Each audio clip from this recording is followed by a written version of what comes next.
Hey guys, feels like it's been a while since I made a video. And right now we're currently out here in the garden, and as you can see, things have really come to life here in my small city garden. Unfortunately, we have left the lovely spring flower displays, or the early spring flower display. At the moment, many of the crocus and other spring flowers, they're kind of fading back or going to seed, which you can see there, and we'll allow that because I do want things to kind of spread about. But anyhow, I'm just going to show you guys around the garden, poking around and picking out a few things that I love to see around this time of year. If we stand back here, you can see I was right nearby 3 lasial carpet trees. And at the moment, the lasial carpet trees, they're really putting on some new growth. They also give off a scent. I don't know if you guys have ever been around a lasial carpa, but there's a certain scent to them once they kind of get brushed up against or the wind blows. Just thought it was something interesting to mention. And besides, look at that there. This is my Van Hollenstein lamb's ear. It's a very soft lamb's ear, and it doesn't flower. It never has and probably never will. But it's right beneath or in between the lasial carpus as well as the, what do you call this one? Grape vitofolium, which you can see it does put on lovely clusters of flowers. I would also like to mention it does put on so much new growth every year. As you can see, new growth starts here and makes its way down. By the by, there are trillium that are coming up, and I do have a few that flowered. You can also see a few cyclamen in the area. And I think this specific sassafras, it really does make a difference here. I love the actual difference in colors that you can see in this area. Found another trillium down here. This one may flower this year. Oh yeah, if anyone remembers this one, this is Gable's Glory. It's the one that pretty much almost passed away on me. I got it last year and put it in full sun, like first year.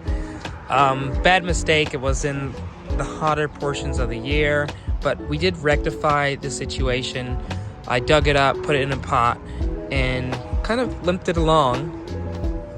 And as you can see, it's recovered since then. Anyhow, check out those foxgloves growing right in front of me. Those were placed in ground last year, started from seed. They are biennials, so they do come back the following year, but this is probably their last year alive until they go to seed. And if you're not aware, I am really fond of woodland gardens, so I kind of have that aesthetic going on here. By the way, look at that beesia. And we've got a bit of cyclamen down there.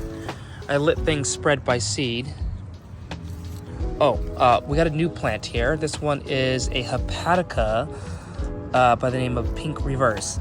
This one I'm excited for. We got a couple of those around the garden. Okay, it's gotten quite bright out here, but there's so much going on in the garden.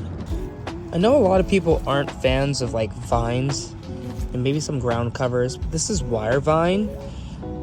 It's kind of slow sprouting. It's easy to maintain as well.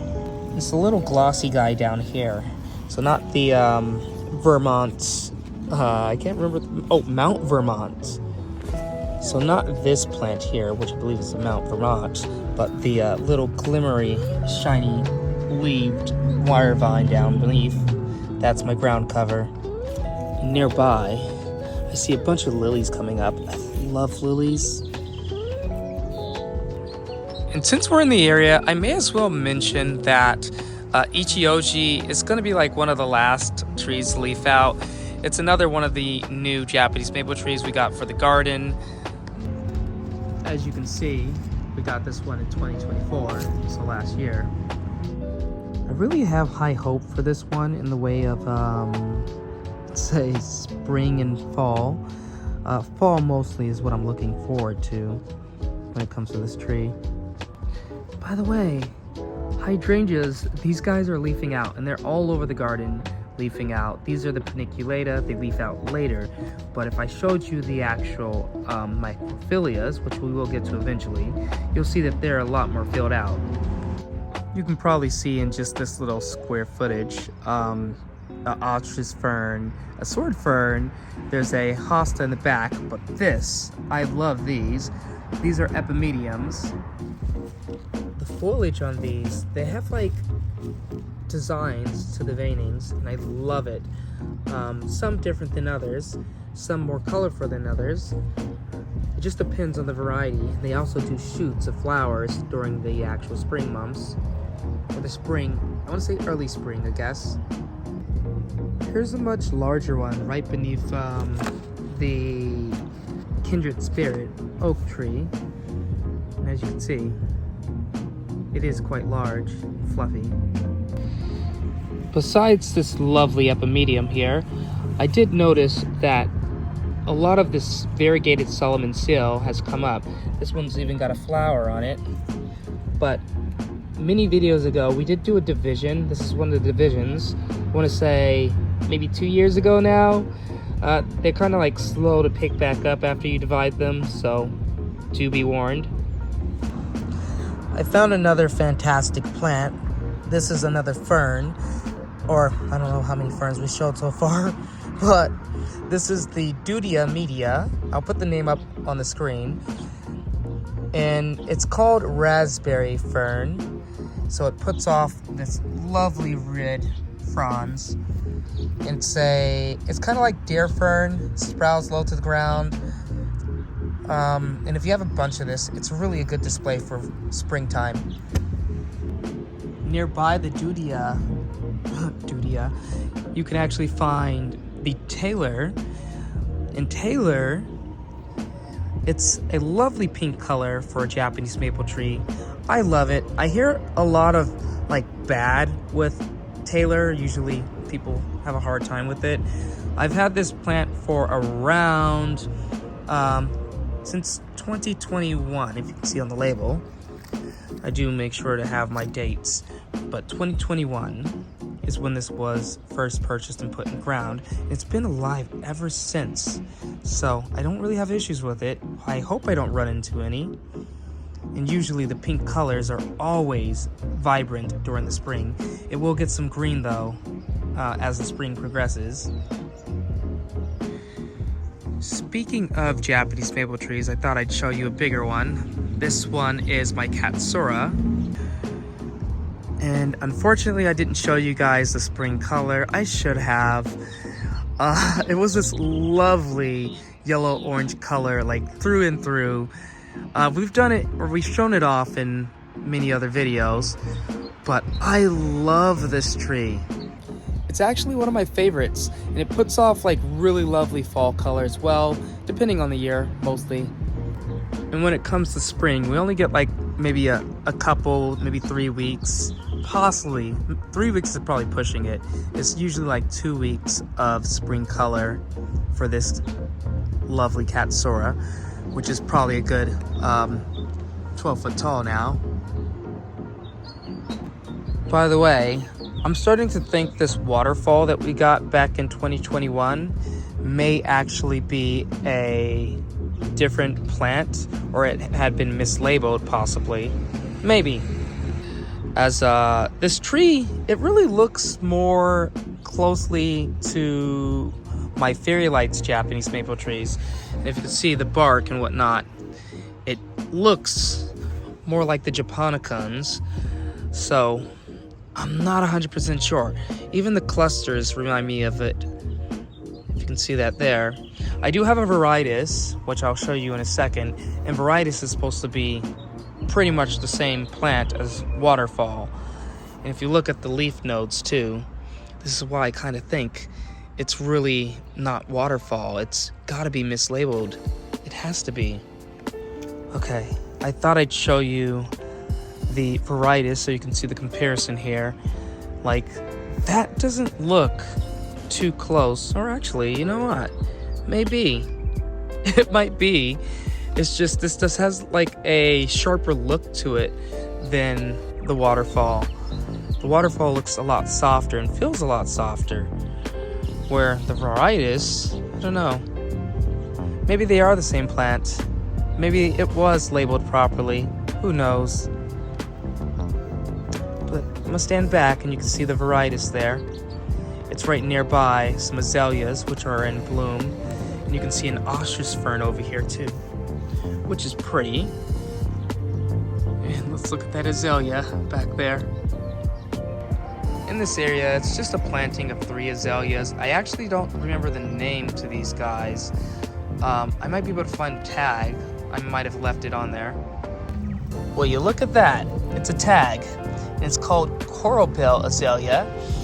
I believe I placed these in ground 2020 as well, or if not 2021. I didn't really have a date for them, but I know that they were in the garden long before many of the Japanese maples. In fact, they were planted just after the first flame. I want to say maybe a couple months later, but you can see first flame has really grown, and this one was placed in ground 2020. It's a relatively older tree now, or not really old, it's still pretty young. It's only like 5 years old now. By the way, first flame is really getting above 15 foot tall now. It's also lost its spring color, which was a lovely reddish color for spring. It lasted quite some amount of time, but you can see it's starting to go green. Super lovely. I have a smaller Japanese maple tree beneath it, and it's called Tana. As you can see, it's got like the Sumigaki-like look. I do have a Sumigaki as well, but you can see it's got like the fingernail type. I love that. And this one's known for its exceptional fall color. This is one of the Japanese maple trees we actually painted white with an organic paint, mind you. Meaning all the byproducts used on it were organic. Oh, look at that there. I see something relatively neat. It's either a ghost fern. Oh no, it is. It's definitely a ghost fern. I was gonna say either ghost or painted fern. And down beneath it is one of my favorite cyclamen varieties. I will be collecting seed from this coming summertime. As you can see, the seeds, they coil up and stay close to the mother plant. And this is way they can actually stay protected. Once it kind of like, or the seeds are kind of more ready, the coils relax a bit and the seeds kind of get a little bit further from the plant. Not too far though. Speaking of seeds, I have some hepatica that I started from seed, and these guys are really coming up. This hepatica, I don't remember the variety, but it's supposed to be a purple or bluish flower, and I had no faith in these going to make an emergence, but they did, and hopefully they turn out well. Ooh, speaking of this area, this is where I put my moon shadow, I believe. I think that's what it's called. Let's look. I got it from MrMaple.com, and it's a Fothergilla. Oh, I was close. It's called Blue Shadow. You know, when you get a new plant, it's hard to remember all the names. It takes a couple years. Like, I wouldn't even begin to be able to tell you what type of Epimedium this is. In fact, I kind of leave the tag around for a year or two, just so that I can memorize the names. So this one is Hub Jerum. Okay, that's gonna probably be left there for maybe another year. There's no way I'm gonna remember that. We'll find out. I need to look into better tag systems. I saw some at the Washington Arboretum that I really love, and I need to get tags similar to that, where they're kind of discreet, and I can put the names on myself in the year that the plants were placed. That would be so cool. By the way, guys, it is redbud season, and if you have a redbud, you'll probably start seeing flowers on it. This is my flamethrower redbud. You can see it's really starting to produce those flowers. I'm excited to see them open up. This has kind of a mauve-y color pink to it. And when you look at that, there's an Easter egg here. I had an Easter egg hunt for my nieces and nephews, and looks like they didn't find all the eggs. We'll probably find some around the garden ourselves. That's gonna be funny. Also guys, my summer gold isn't looking all that great. Well, it does look great, it's just not as yellow as it has been in the past few years. I'm thinking it might be due to either all of the cloudy weather as of lately, because we barely had sunny days, to be honest with you. It's been so cloudy. I'll show you guys this Ijama Sanago. This is the one that turns the bright orange in fall. You can see it's pretty lovely red colored. It's going to go kind of a sandy green for these summer months though. But for now, you can kind of see this orangey red as the sun shines through the leaves, and only when the sun shines through the leaves. Look at that. I found my bishop's hat variety, and you can see it's got like these lovely pink flowers. They're kind of unusual if you think about it. And here's what the foliage looks like, at least when it starts putting off a bunch of lovely colors. This is another Epimedium, but this is what I'm saying. There's so many different types. I might even have a hard time remembering all the names. I just remember this one because it's one of my favorites. But bishop's hat. Also guys, down beneath we have a bunch of seedlings that we put in containers, I want to say the previous year, and what we did with them was we gave them a name. A7, not really the most thoughtful names, but A7, A4, I think it goes through A10 possibly, A3. I love A8, as you can see the leaves, they're unique, I love it. These guys though, I love the red colors. Yes, they're pretty. I think these might be children of the first flame, to be honest.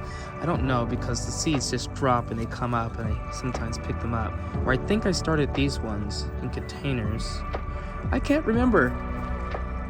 I know we started these in container, and then we'll pot them out, and eventually they'll be just like the others.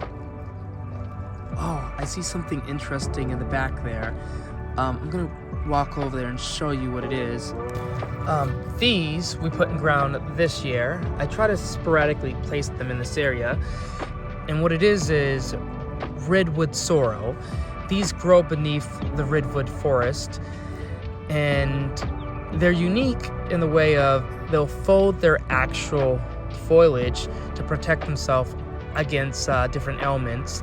Like, I want to say they'll do it when it's super sunny and they need to conserve energy, or maybe when it's too dark, they'll fold it up because they're trying to protect themselves against moisture. So, it's super cool, but right now they're starting to open up for the day. And they're not a clover, so don't get that mixed up. They're completely a different genus. And what you want is for these guys to spread and cover the ground. That's exactly what I'm going for. All right, it's a bit bright out here, but you can see the area where we created the steps. We have this Osakazuki by the name of Akame Osakazuki, and it's putting off a brown color, or brown olivey green color, which reminds me of the sugar maples, which in fact the sugar maple is starting to leaf out as well. As you can see, it's pretty tall, so I can't really show you too much. But anyways, as I make my way towards like the first step that I created, you can see that I still have a little bit of spring color, I guess, only because these were late to leaf or late to flower. And these are like grape hyacinth. Eventually they will fade back. I'll let them go to seed and spread amongst themselves in this specific step area. And we do need to finish up our flagstone pathway over there, which is in the area where we keep all the seedlings that we started indoors. And lately I have been pushing to get as many seedlings in ground as possible. We did clear out most of that tray of snapdragons and many other plants as well. I wanted to have them placed, or the seedlings placed right beneath the fire glow, just so they get at least somewhat protection. It's not that much protection, but they get something. Fire glow It's definitely looking pretty with the sun cast not really above it just yet, but you can see it gets what the name really proclaims it to be, fire glow. And I don't know about you guys, but I put a Tobiosio right across from fire glow just because it's a green maple, and I thought they'll contrast well together.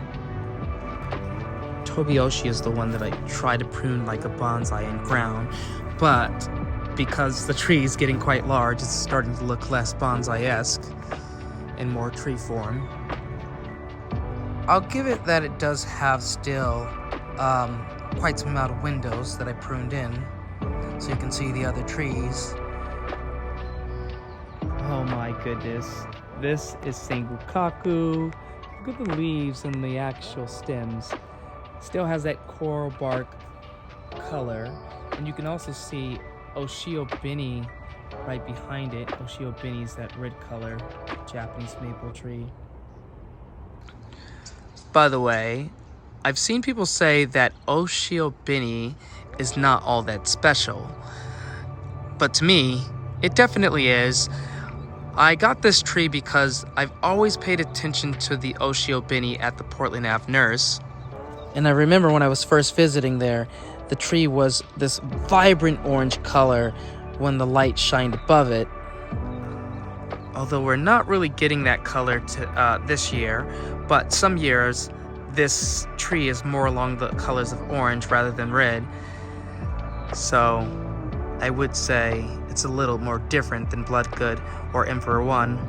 I found another lovely specimen of Epimedium. I love that they look kind of like heart shapes, so it kind of brings that love around the garden, similar to that of my red buds that have heart-shaped leaves or foliage. These guys are fantastic. It will go more green though once we get closer to the summer months. And if you're interested in picking this specific one up, this is called Black Sea. I want to show you guys that in between here, this is kind of my nursing area where I put some plants, but you can see fritillarias over there. And yes, they're not in their prime because they already flowered and they're preparing to go to seed. This is where I get most of my seeds from, so I can cast them around the garden. But fritillaria, it is a plant that kind of naturalizes well. Has this snake-like, the flowers came off, but has this snake-like approach that's super cool. But speaking of nursery, where I nurse a few plants, where I collect a few seeds. So this is one of the container trillium. I have this variety out in the garden already. I kind of passed by it already, but this one's going to seed. We'll collect the seeds and spread them. By the way, if you're unfamiliar with trillium, they do also hybridize in your garden, so that's something to keep mind of. And then we have a bit of erythronium, which the original erythronium is already inside the garden. We kept the tag though, so we can put the babies inside containers and grow these, which this is a baby seedling, and the one right here is also a baby seedling in here as well. The original variety was, I think, white fawn lily. So we'll keep that there. And I think the original tag for this one, I think it's placed with one of the babies somewhere, I think. But I do remember it's called a Western trillium. But moving on. Right now we're underneath the Orange Dream, which, to my surprise, Orange Dream really has grown, like, a lot. I thought this was a slow-growing tree. It grew so fast, and I don't fertilize it. So, I don't know what to think anymore. It's also losing its yellow color, and this is in a full sun, kind of full sun, or morning full sun area, so it kind of fries at the top a little bit. Not the best place to have it placed. I was hoping that the other trees would grow quickly, but this grew way faster than it, or the others. And back there, we have a few of our Mr. Maple trees, like Hokyoku, I believe one of these is Green Star, and we have a Moon Shadow back there as well. By the way, they're not in ground, all placed clustered together. They're still in their containers, their nursery containers, right behind the giant hostas, which I am impressed about the giant hosta. It's so humongous. And one thing I'm very grateful for is that the slugs and snails haven't really been doing a number on all of the hostas. You can see a little bit of tattered and tears on some of them, but I want to say the frogs in the garden, and as well as the snakes, have really been handling those guys, putting them into their places. This Japanese maple tree is the Shidiva gold. It's not one that's really all that impressive until fall time. I'm also starting to get a bit of variegation on my Sagara Nishiki. It's a variegated type. By the way, don't fertilize your actual variegated Japanese maples. They tend to do a lot better with coloration if you don't fertilize them. Here's another potted maple. I believe I got this from Mr. Maple as well. This one is Akane. It hangs to its coloration really well for the spring and holds to it much longer than that of Katsura. This is quite the lovely Japanese maple, and I do suggest picking this one up. You know what? I almost forgot to show you guys that the macrophyllias have leafed out and have started to, or begin to, sit their flowers. Here's quite the large one back here, looking amazing. Oh my goodness, I just realized there's some Hananakloa down beneath me. This is all gold, an all gold grass. Quite fun to play with. So fluffy. Back to like the shady area. We've got the Mikawa Yatsubutsa, which is doing fantastic in this area. It's been here since 2020, I believe, if not 2021. I'd have to check the tag, which is extremely low to the ground, so I have to get way down, but it does say 2021 on it. Mikawa Yatsubutsa. Fantastic shingling type Japanese maple. I've got another dwarf type around here. This is the Fairy Lights, which was placed around the same time as Mikawa, also 2021, and it stayed quite small in this area. I want to say it's now 4 foot tall, so do keep in mind that even though it says 10-year height being maybe like 2 to 4 foot tall, it may get taller than that over time. I remember when I got it, it was like around a foot high, and now it's much taller now. I mean, it's not that tall, to be honest with you, and I keep it well pruned. But anyways, I want to show you around this corner here. It's so unique to have all these tassel ferns, a few hostas in between. I kind of want to remove the one here though. It's just way too close to the fern, and it kind of covers the fern up a bit. They kind of fight each other for that space. There's another tassel fern in the back there, and another here. And then, as we look downward, this is my little mouse hostas. But definitely unique to really see these guys against the blue here. They contrast well against the building, and then there's a few hydrangeas in between them. Another really contrasty area is over here. I got like a mix of hostas as well as hellebores and heuchera. We got some beesia down here.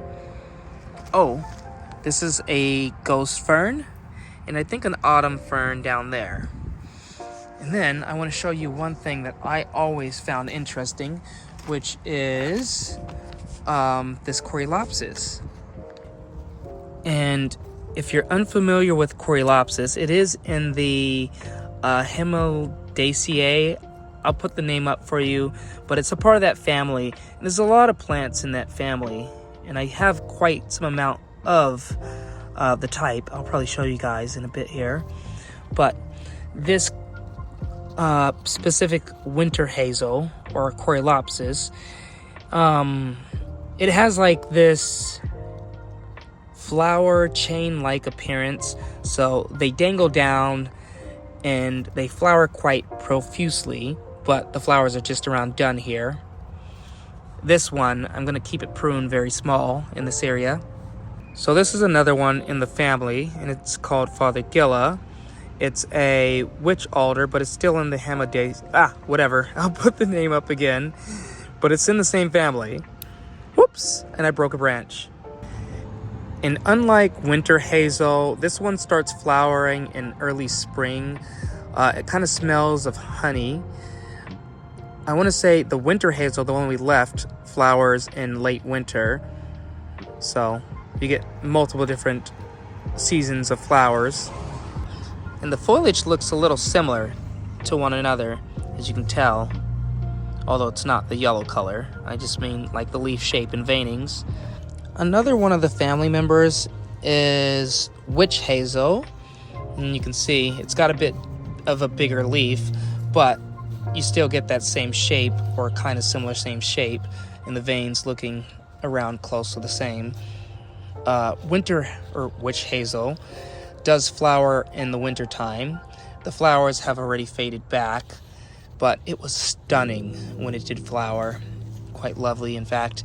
This one is witch hazel gelina, and it does put on some beautiful, striking fall coloration. You can see I do have a few hostas around it. The last type I have in the family is this Persica, I think Persian Persica.